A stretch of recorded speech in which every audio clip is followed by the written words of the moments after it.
Então vamos lá. Então existe a reprodução assexuada e existe a reprodução sexuada. Qual a diferença? A reprodução assexuada, ela não tem troca de gametas. Ela não permite ali a união do espermatozoide com o óvulo. Já a reprodução sexuada, existe essa troca de material genético. Existe a união aí também do espermatozoide com o óvulo. Então existem vantagens e desvantagens. A reprodução assexuada, ela tem muitas vantagens. Ela produz muitos descendentes, ela gasta pouca energia e ela leva pouquíssimo tempo aí para produzir descendentes. O problema é que ela tem uma desvantagem que é muito forte. Todos os indivíduos, eles nascem iguais, eles nascem sem variabilidade genética. E isso, para alguns parasitas, para alguns micro-organismos, é um problema. Quem tem a possibilidade de se reproduzir sexuadamente, vai preferir utilizar a reprodução sexuada. Caso não tenha um outro parceiro, é que vai pela reprodução assexuada, devido a não ter a variabilidade genética.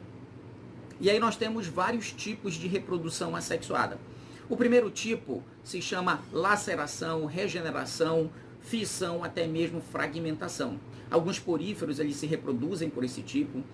As estrelas do mar também fazem isso. Os plateumintos, como a planária, também, se você cortar o animal no meio, cada pedacinho vai produzir um novo. No caso da estrela do mar, se você cortar a estrela do mar e pegar o disco central, cada tentáculo ali cortado vai originar um novo animal. Então esse foi o primeiro tipo de reprodução assexuada. O segundo tipo, muito famoso aí entre alguns protozoários, entre as bactérias, que se chama bipartição, também chamado de divisão binária, cisseparidade ou plasmotomia.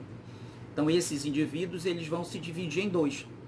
Então os protozoários fazem isso também, como o paramécio, como as amebas, onde o indivíduo vai lá e se divide em dois.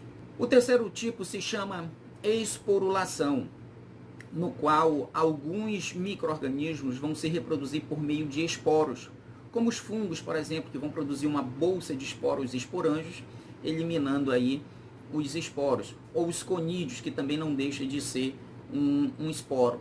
Algumas plantas inferiores também se reproduzem, como briófitas, pteridófitas, além de algumas algas. Um outro tipo de reprodução assexuada é o brotamento, também chamado de gemiparidade ou gemulação.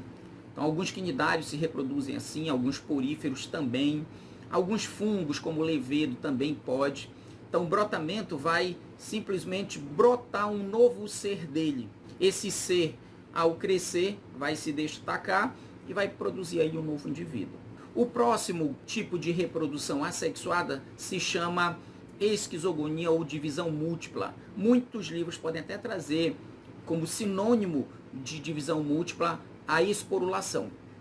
Então, alguns indivíduos realizam especificamente esse tipo de reprodução. No caso, aí o Plasmodium, que causa malária, e o Toxoplasma gondii, que causa toxoplasmose. Qualquer detalhe a mais sobre o Plasmodium, eu vou deixar um card aqui para vocês terem acesso aí a uma outra aula elaborada especificamente sobre a malária. Então vocês vão ver aí muitas informações, inclusive essa de divisão múltipla. Então como é que seria esse tipo de reprodução assexuada? Uma célula ali, o seu núcleo vai se dividir formando novas células e no final a célula vai arrebentar, liberando aí as novas células. Então uma célula vai produzir muitas células, por isso o nome divisão múltipla.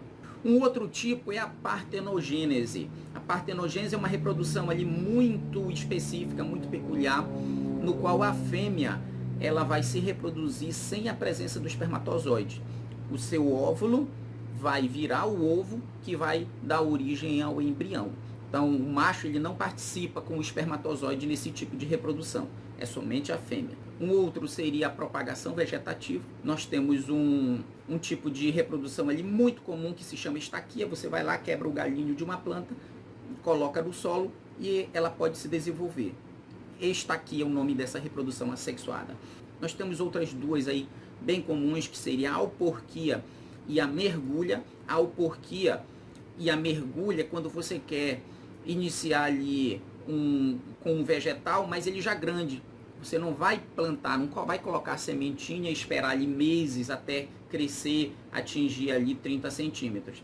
Ao porquê a mergulha, você já vai usar aí de um galho já pronto, de mais ou menos 30 centímetros ou mais, no qual você vai fazer a raspagem ali da casca, introduzir ele terra, estrume e colocar um saco preto e amarrar e deixar por uns meses. Ali vai criar raiz e depois você pode fazer a poda, fazer o corte daquele galho e plantar diretamente no solo. Então, o porquê normalmente é para árvores, para vegetações altas. A mergulha não, você está com uma vegetação ali próximo do solo, você vai mergulhar ali o galho no solo, claro que vai fazer a raspagem ali da casca para poder crescer a raiz, mergulha no solo e depois de alguns meses você pode cortar porque já vai ter raiz e a planta já vai estar independente. E um quarto tipo seria a enxertia, no qual você vai pegar um tronco ali com uma raiz, realizar uma fissura, essa fissura vai ser chamado aí de cavalo, pegar um outro tronco e colocar nessa fissura que você vai chamar de cavaleiro, amarrar,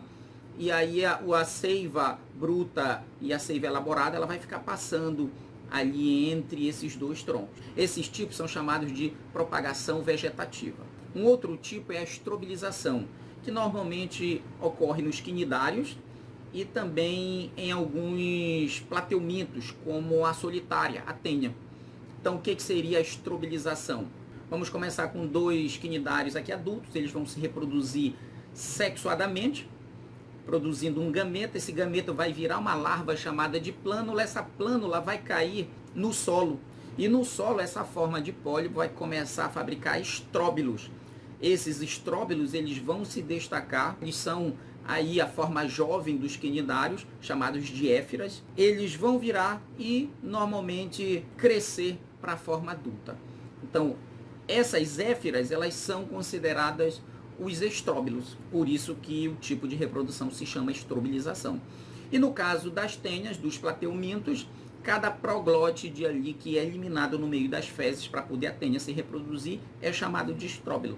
Então, outro tipo de estrobilização, reprodução assexuada onde não tem união de gameta. Um outro tipo de reprodução assexuada bem peculiar se chama pedogênese, no qual uma larva ela vai se transformar em outra. E aí a gente tem a doença xistossomose, tá? Ou ectossomose, causada pelo agente etiológico Ectossoma mansoni, aqui na nossa região. Então a larva chamada de miracídio vai entrar num hospedeiro intermediário, que é o caramujo, e dali vai originar uma outra larvinha chamada cercária. Então essa transformação de uma larva para outra se chama pedogênese. Esses são os tipos de reprodução assexuada. Já a reprodução sexuada, a gente tem também diferenças, vantagens e desvantagens, e também alguns tipos. A reprodução sexuada se caracteriza pela troca de material genético, tá? Pela união do gameta masculino, que tem um pacote de cromossomos, com a união do gameta feminino, que tem outro pacote de cromossomos. Então existem algumas desvantagens, por exemplo, gasta muita energia, leva muito tempo, produz poucos descendentes. O mais importante é a sua vantagem. Ela produz variabilidade genética. Os indivíduos, eles nascem diferentes. Então, quando um parasita chega, é muito difícil matar todo mundo. Mata 1, 2, 3 indivíduos, mas não todos, porque existe essa variabilidade genética. Em relação aos tipos de reprodução sexuada, existem alguns específicos para alguns micro-organismos. Normalmente ocorrem em bactérias, ocorrem em protozoários.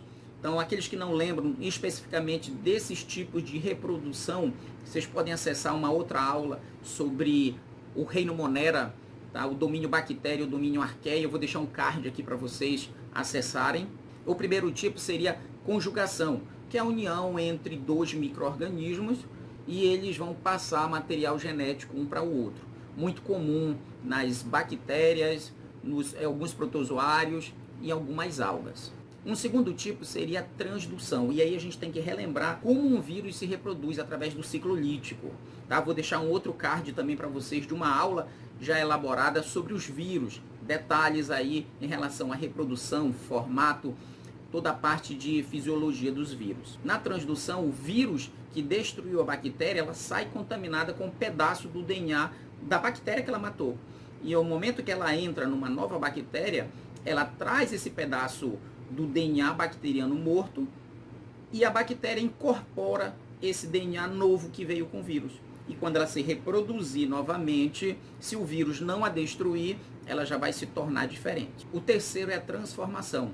Então, bactérias mortas pelos vírus acabam que se deteriorando, se degenerando. Então, parte do seu material genético se espalha.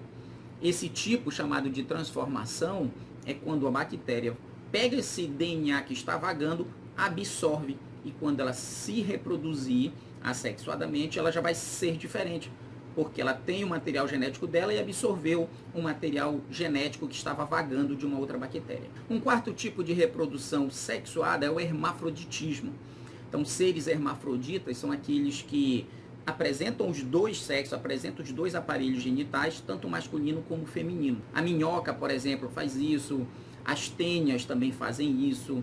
E aí elas vão fazer a autofecundação, elas vão fazer a fecundação cruzada. Cada indivíduo vai introduzir um material genético no outro. E aí a gente tem que relembrar de dois termos, a protandria e a protogenia. A protandria é quando somente o aparelho masculino ele se desenvolve.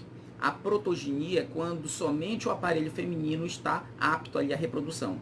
Então, no caso das minhocas, quando ocorrer a protandria, cada um introduzindo o gameta masculino.